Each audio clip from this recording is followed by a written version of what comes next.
a lot of things. So I have to be quite brave to walk into your house and talk about labor policy, but I'm going to try to give you my thoughts on what's happened. And I think one of the reasons why I was invited here was to talk a little bit about the recent firefighter contract that came my way at the Boston City Council and what happened there. Before I get into the firefighter contract, I thought what I would do is tell you a little bit about my own thoughts about unions. You know, a lot of people are asking a threshold question about unions in general, and that is, has their time come? It's often raised to me by people that I run into who sometimes disagree with what I am doing, that unions' time has come and gone, and we don't need the protections that unions offer anymore. I mean, this isn't 1906 when Upton Sinclair wrote about the jungle, the story of the meat packing industry, and how people were losing arms and hands and fingers, working under horrible conditions, day and night, 7 days a week. Kids, children, old people were working without any care or concern for their well-being. Surely we've come a long way from those days. Unions have done their job. They've given us the weekend. And maybe we can move on. At least this is the question that's being posed. I disagree.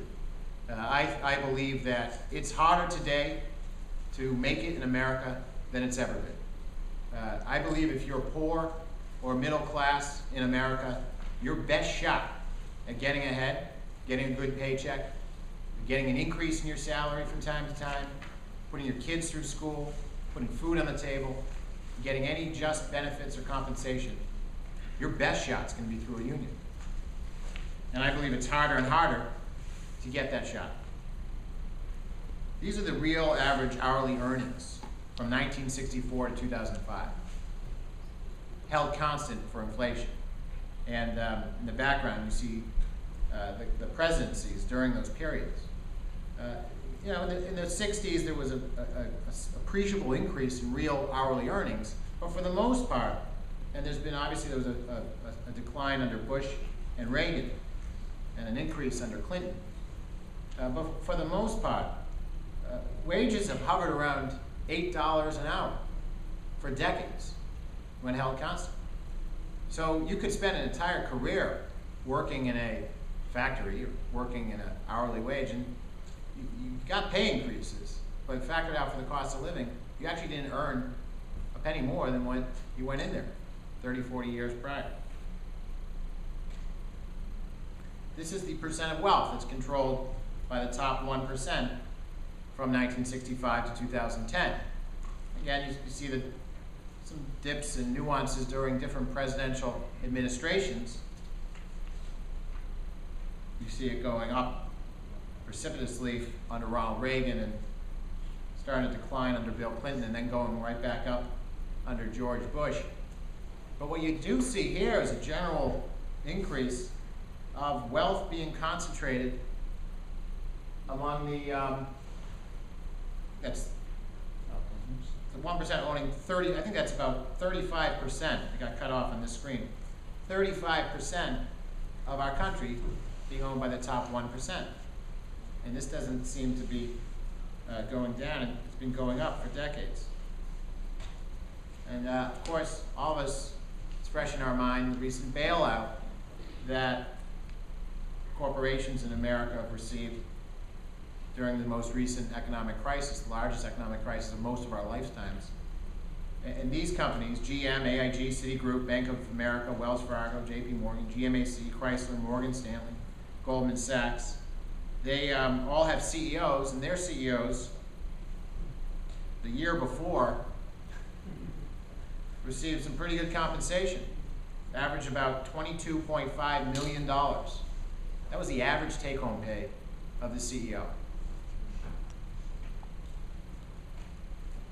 Then compare what the average worker's making for a corporation as compared to the CEO.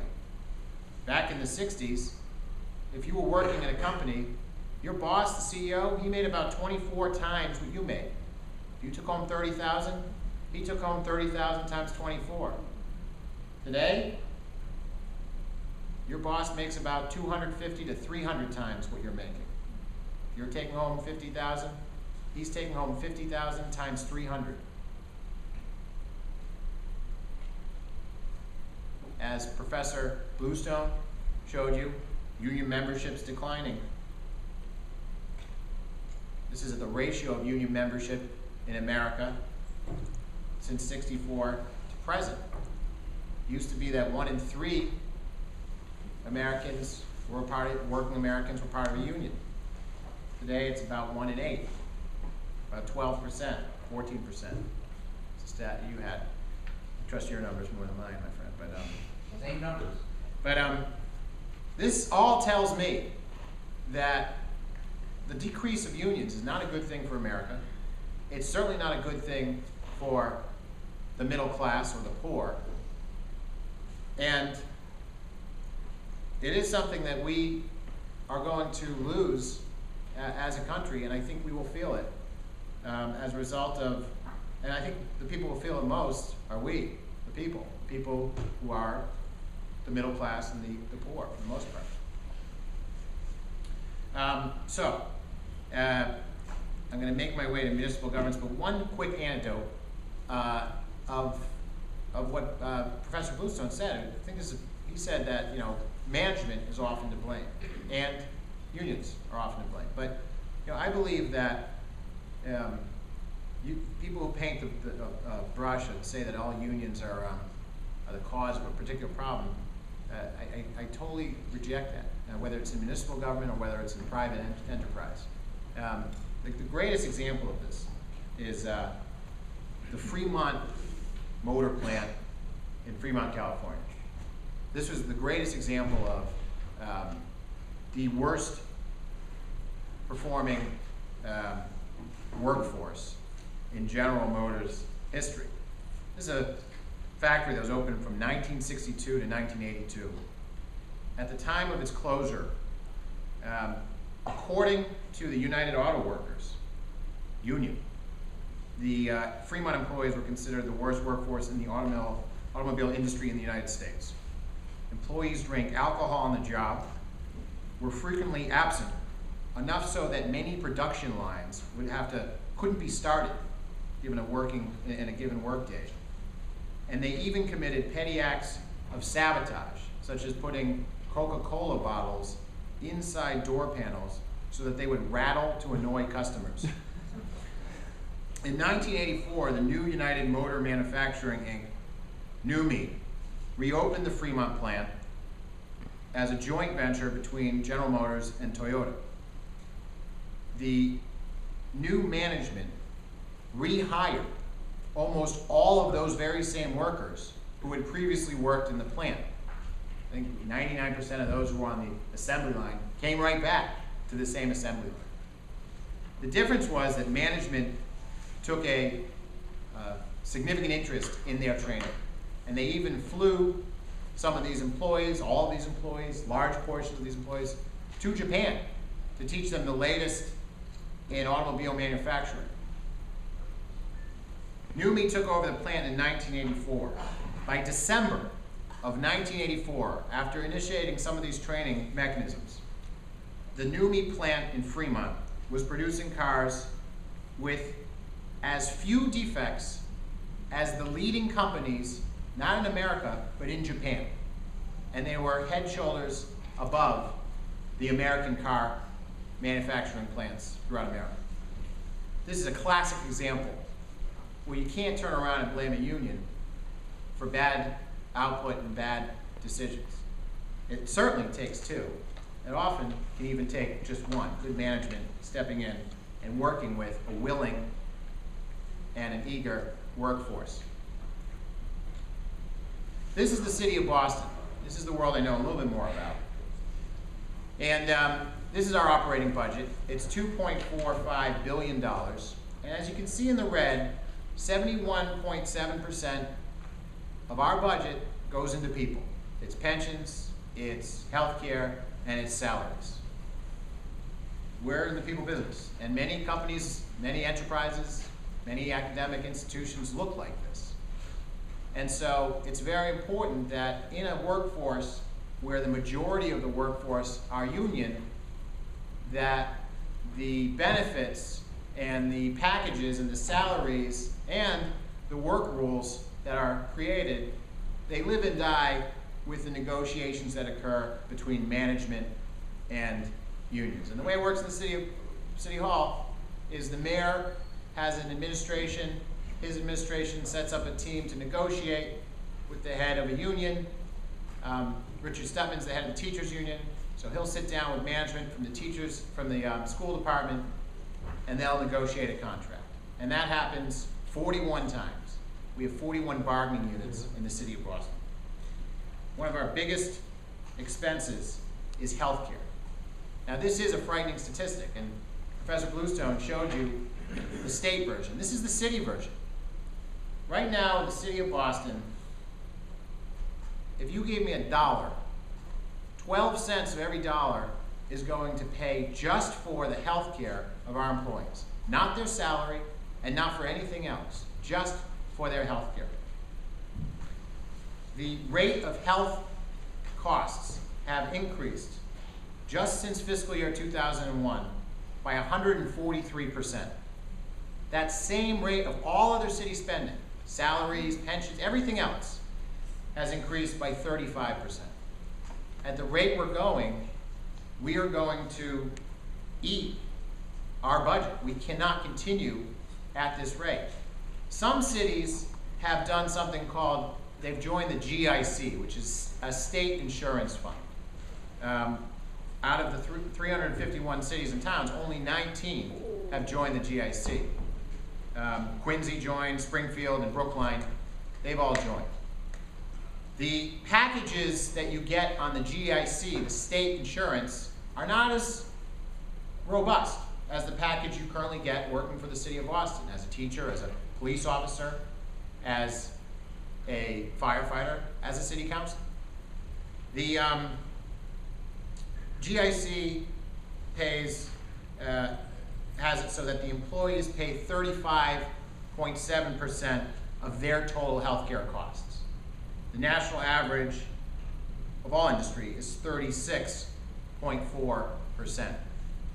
Boston covers health care so that the employee only pays 17.5% of the total cost of their health care. The co-pays in the GIC are $20. The co-pays for the city of Boston's health insurance for most of the plans are $10, and on and on and on. To get this line to come down, obviously, you're going to have to get more out of the employee.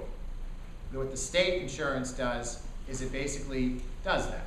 It does that. It's still a generous package, but it's not nearly as generous as the city's package that we currently have.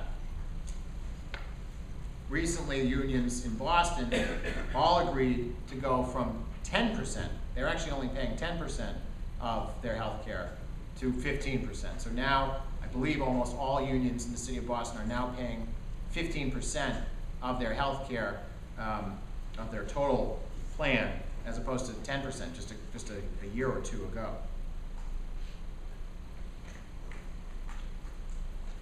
Okay, so it's in the context of, let me bring you now to where we are with this firefighter union, this firefighter contract. You all know the economy we've been through in the last year, couple of years. You know many of your neighbors may or may not be working. In Boston, we have people who are looking for jobs. We know that only 1 out of 8 people are in unions in the country. We know, I don't know what that number translates in Boston, but these robust benefits that unions are getting, and you know what? They actually deserve, as I stated earlier. We all do. They are a package that's unsustainable, as Professor Bluestone showed you, as I believe. All this is coming at a time when the firefighters were negotiating for 4 years with the Menino administration for a contract.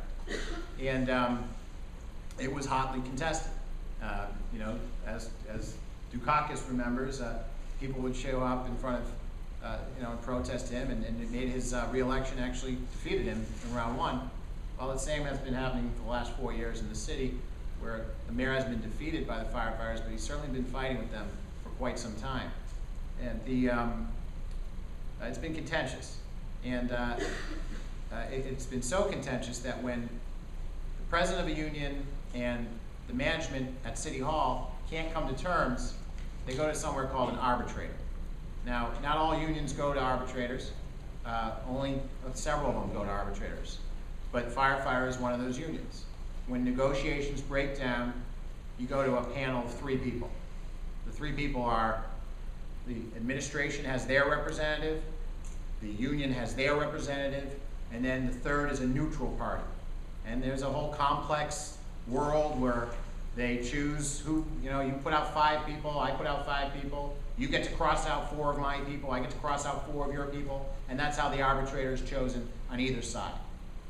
It's a very interesting world that I spent a lot of time learning about over the last year.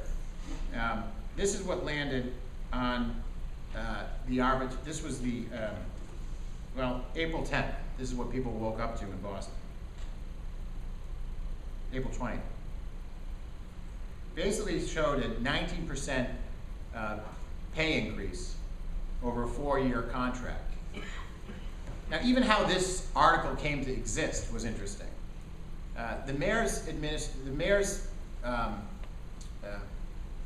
representative on the arbitration panel was a colorful, interesting fellow named Mayor Marzello from Leominster, Massachusetts. He's the current mayor of Leominster, Massachusetts.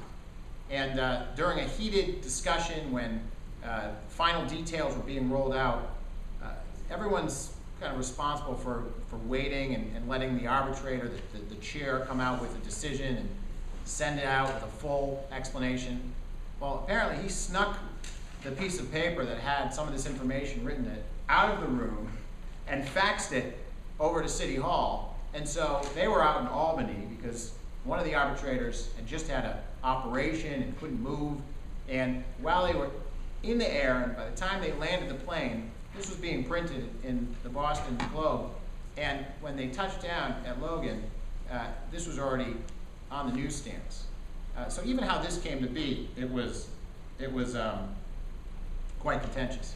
Now, arbitration has never been, what happens in arbitration is you basically agree to not contest the award, right? So this 19% increase over 4 years, the mayor is duty bound to submit it to the city council for funding. And if the firefighters didn't like it, tough. Obviously they like this, but if they got a 5% increase over 4 years, too bad. They gotta go and they gotta deal with the consequences of that. The mayor is supposed to submit it to the council and say, please pass this. The council has never rejected arbitration. And I gotta tell you, there was not a lot of faith in the city council when this arbitration was being put out there.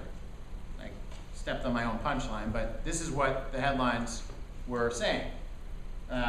They were basically assuming that the Boston City Council was gonna just rubber stamp the package and that would be it. Well, I'm the president of the City Council, and I felt that this is a world that I was walking into and my colleagues were walking into that I knew very little about. So the first thing that I did is I made a phone call to one of these great academic institutions that are out here in Boston or in Cambridge. And I called someone named Tom Cohan. He's a professor at MIT, and he studied and worked alongside John Dunlop, the famous and well-known and well-regarded labor academic, labor leader, labor professional. I asked him if he'd look at this, give us his opinion, and offer some recommendations, and he did. And we spent a long time trying to understand what was before us. And in the end, what was in front of us, to the best of our ability, was a sizable increase over a 5-year period where the 5th year could actually be reopened, and an additional increase could be put into that 5th year. And that was costing at least $74 million. What was bothering the public the most was paying firefighters to basically submit to this random drug and alcohol test. 2.5% was dedicated to random drug and alcohol testing. This bothered our citizens, and it kind of bothered me. I feel like if you're a firefighter, that should be a part of your job. You should just agree to it.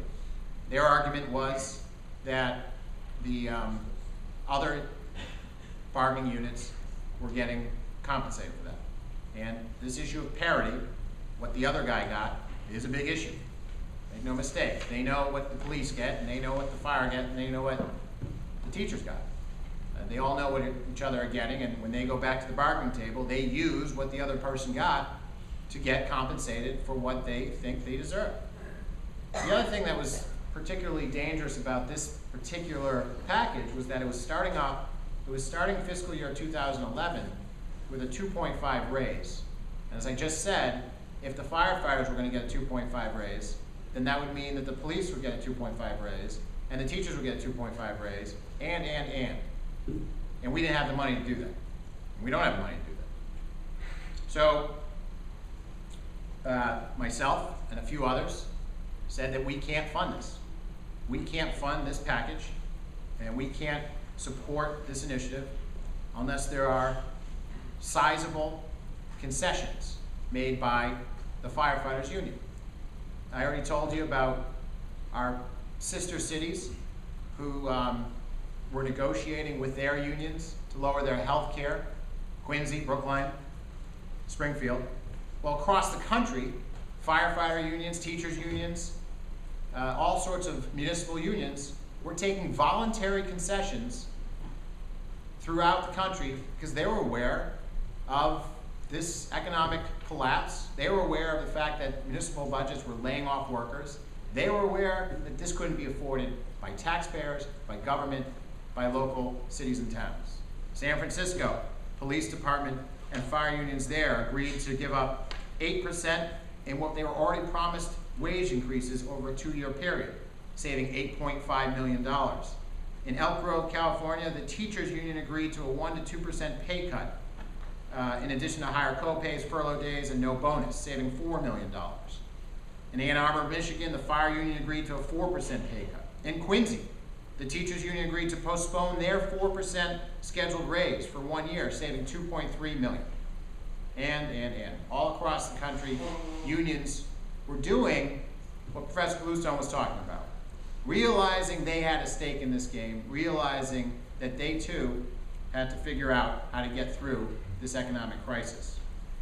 And in the end, the firefighters union did just that. Now, you could say, well, yeah, they had a gun pointed to their head. But no, you know what? They could have done a lot. They could have dug in, they could have litigated, they could have called foul on the mayor's representative for leaking information, for not playing by the rules. But in the end, Ed Kelly, his leadership, agreed to sit down and reopen a negotiation that had already closed. Now this might be an anathema to some of the hardcore union leaders of our city. But in the end, I think this might be what saves our city. The end result, what they came out with, was a 17%, a hard 17% over 5 years that could not be reopened. And yes, existing firefighters got that 2.5% for drug testing. But from here on in, no new firefighter will. All new firefighters must take yearly physicals. And they must pass a fitness test. And for that, they get 1.5%. And yes, they'll still have to take the drug and alcohol testing, but they don't simply get paid for that. Over 20 years, we estimate that the city will save $45 million from the original settlement, but even more important, that fiscal year 2011 start salary, instead of being 2.5%, they agreed to set it off for 6 months, thereby creating a 1.25% start salary for fiscal 11 for the firefighters that other unions could then mimic, and we could, yes, afford to pay that. But beyond these actual results were some of the intangible benefits that I think we got as a result of what I think is a good case study, a good exercise, a good example of negotiations between labor unions and management. And the first one is that from here on in, arbitration results are not just simply a given. You can't just go to the city council with any reward whatsoever and say, there, here's our bill, pay for it. No, the city council is going to take a hard look at what's in front of them, and if it's the right thing, they're going to pass it. But if for some reason we're in a situation like we are today, like we were then, we're going to think twice and we're going to look at it. For the first time, one of Boston's big three unions, for lack of a better word, police, fire, and teachers, they comprise the majority of our workforce. They are the three largest unions. They made a significant pay concession outside the bargaining table that they agreed to. I think one of the biggest benefits was ending 4 years of infighting and acrimony between the Menino administration and the firefighters. I don't care if you are a private employee and manager, or a private enterprise, or if you're a public enterprise, or whatever. There is a cost of employee morale. And 4 years of fighting with management has a cost on your work and your ability to perform. It has a cost on the bottom line. It has a cost on your ability to do your job and do it well. And I believe putting that fight behind us was good. I think the avoiding protracted legal costs a lot of money to go to those arbitration meetings. We're all represented by attorneys. There's a tremendous amount of waste. And in the end, what if we did shoot this down, which people wanted us to do? Some people just weren't happy. They said, you should have shot that down. Well, what would happen? Shoot down the award? Great. Where does it go? Well, I guess it goes back to arbitration, because there was no way that the Menino administration and the firefighters were going to work something out.